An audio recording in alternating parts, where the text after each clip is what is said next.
Bueno, vamos a ver lo que es el circuito RC ante una respuesta escalón. La forma general es esta, ¿no? Tengo una fuente de voltaje, una resistencia y una capacitancia.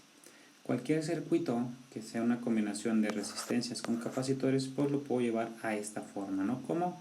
Pues con una resistencia equivalente, que para esto es la resistencia de Thevenin. ¿Por qué? Porque queremos calcular la resistencia equivalente con respecto a estos dos puntos, ¿no? Respecto a un capacitor.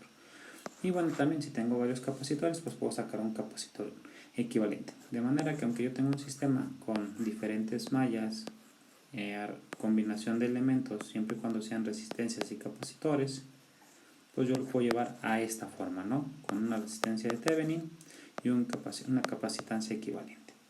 Bueno, de este circuito que nos interesa, bueno, vamos a suponer que el capacitor tiene un voltaje inicial, que va a ser V0, y va a tener un voltaje final.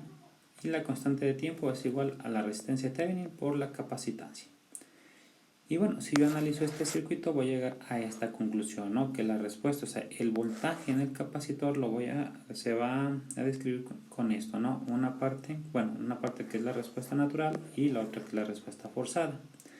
Esta respuesta natural pues es una parte transitoria, ¿no? Si se fijan, es exponente a la menos t sobre tau. Entonces, cuando t tiende a infinito, pues esto va a tender a ser 0 y solo nos vamos a quedar con esta parte, ¿no? Que es la respuesta forzada. Y bueno, vamos a analizar este circuito y vamos a ver de dónde llegamos a esta ecuación y después hacemos un ejemplo para ver cómo es que lo vamos a aplicar. Aquí está el circuito RC con fuente, ¿sí? En este caso solo tengo una resistencia y un capacitor, ¿no? Y este es el voltaje entre estos dos nodos, es el voltaje en el capacitor. Para yo analizar este circuito, como a mí lo que me interesa ahorita para conocer este voltaje, también tengo que saber cómo se comporta esta corriente. Recordemos que la corriente en un capacitor es igual a la capacitancia polaridad del voltaje con respecto al tiempo. Pues yo voy a hacer un análisis de nodos en este para pues, ver cómo se comporta esta corriente, y a partir de eso obtener esta ecuación. Entonces vamos a hacer un análisis en este nodo A. Bueno, de hecho en ese nodo que es voltaje igual a 0, ¿no? Vamos a poner los voltajes en los distintos nodos. Esto es la referencia, entonces este es 0 volt. Y aquí en este nodo vamos a tener un voltaje igual al de la fuente, VDS. Entonces igual voy a volver a hacer, aquí vamos a hacer un análisis en el nodo. Aquí va a estar el capacitor y aquí la resistencia, ¿sí? Este es ese nodo. Aquí voy a tener el voltaje V, aquí el voltaje de la fuente y acá los 0 volts. Voy a poner las dos corrientes de salida con esta polaridad, ¿sí? Acuérdense, ustedes eligen la dirección y la polaridad. Aquí tengo R y aquí tengo el capacitor. Vamos a ponerle corriente 1, corriente 2. Y bueno, voy a usar la ley de Kirchhoff. Sumatoria de corrientes es igual a 0. Entonces voy a tener que corriente 1 más corriente 2 es igual a 0. Recordemos de la ley de Ohm, pues corriente es igual a voltaje entre resistencia, ¿no? Donde el voltaje pues es una diferencia de potencial, VA menos el voltaje en V sobre resistencia. Entonces, si yo quiero conocer esta corriente en función de los voltajes y la resistencia, pues me guío con la polaridad, ¿no? Me está diciendo que este nodo es positivo, este nodo es menor al voltaje en este nodo. Entonces, esa corriente 1 va a ser igual al voltaje V menos el voltaje de la fuente entre la resistencia. Más esta corriente 2, que como pasa por un capacitor, pues ya conozco su fórmula, ¿no? Que es capacitancia por la derivada del voltaje entre el tiempo. Esto es igual a 0. Bien, esta sería la ecuación que me modela estas dos corrientes. Esta ecuación, pues hay que resolverla, ¿sí? Nos podemos ver que es una ecuación diferencial de primer orden.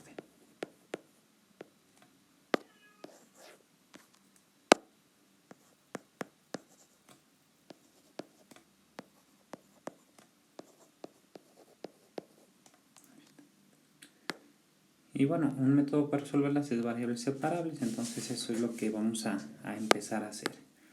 Primero, pues, todo esto podemos multiplicarlo por 1 sobre c para dejar, pues, quitar este término de aquí y nos va a quedar lo siguiente. db entre dt más b menos bs sobre rc igual a 0. Vamos a pasar este término a este lado de la ecuación. db en dt es igual a b menos bs sobre rc. Y ahora lo que nos queda es, pues, integrar en ambos lados de la ecuación. En este caso va a ser desde un voltaje inicial hasta un voltaje en el tiempo, y el tiempo va, pues, desde 0 hasta t. Bueno, antes de eso, eso no es cierto, todavía me falta despejar, perdón. Vamos a acomodar la ecuación. Va a quedar dB sobre voltaje menos Bs es igual a menos dt sobre Rc. Y ahora sí, ¿no? Ahora sí ya me tocaría integrar desde B0 hasta B de t, desde 0 hasta t. Como ya habíamos visto en clase, pues la integral de esta derivada tiene que ver con el logaritmo.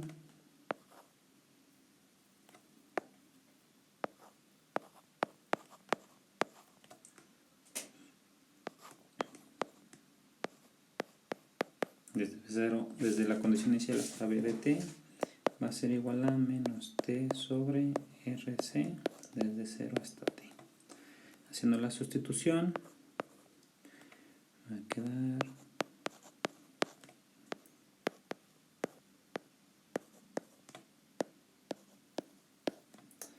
es igual a menos t sobre Rc, ¿no? ¿Por qué? Porque, pues, si yo aquí pongo el 0, esto se va a hacer 0.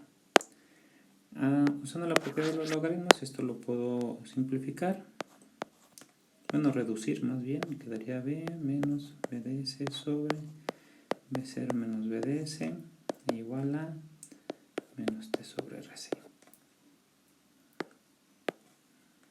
Todo lo luego el exponente para deshacerme del logaritmo, y ya me queda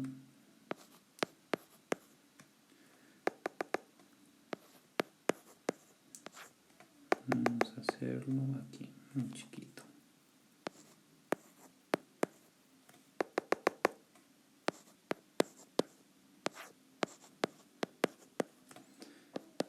A la menos t sobre rc. Nosotros ya habíamos definido que la constante de tiempo, pues, va a ser igual a r por c. Por lo tanto, esto lo puedo cambiar, y en vez de poner rc, pues pongo tau, la constante de tiempo. Y bueno, puedo seguir el despeje. Voy a despejar esto, entonces esto pasa multiplicando y este va a pasar sumando. Entonces me va a quedar que el voltaje en el tiempo va a ser igual a Bs más B0 menos Bs por E a la menos T sobre tau. Y esto sería la ecuación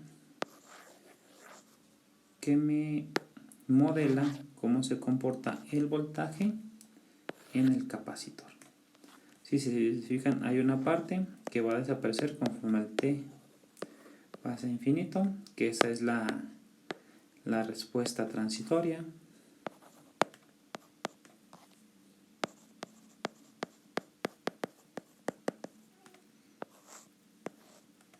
Y otra parte que va a quedar, ¿no? Si se fijan, esta se va a quedar constante y esa va a ser la respuesta forzada. ¿Sí? Y bueno, ahorita vamos a hacer un ejemplo donde vamos a agarrar un circuito, lo vamos a llevar a esta forma y luego, pues, simplemente vamos a aplicar esta ecuación.